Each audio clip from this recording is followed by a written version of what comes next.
الجزائري لكرة القدم أن يقيم في فندق خاص بعيدا عن مدينة الكان التي تفتقد للخصوصية المطلوبة ولحماية المنتخب في هذه المنافسة القارية.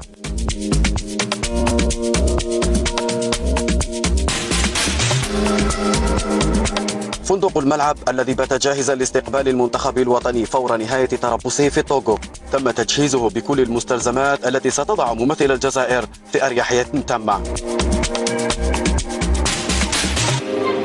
فندق الملعب ذو طاقة استيعابية تفوق 65 فردا ستمنح اللاعبين إقامة منفردة عكس مدينة الكان، بالإضافة لتوفير قاعة كبيرة للإطعام تكفي ل100 شخص،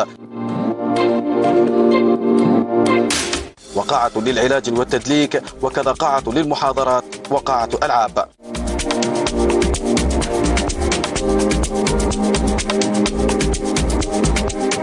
الفندق وضع تحت تصرف المنتخب كل شروط الراحة والعمل كتجهيز مسبحين وقاعة لممارسة الرياضة.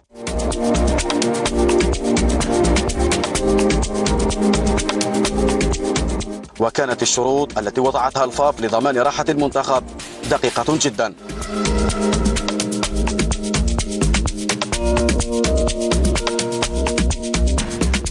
الامتياز الذي حظي به المنتخب الوطني في مدينة بوكي لم يتلقاه أي منتخب من منتخبات المجموعة الرابعة.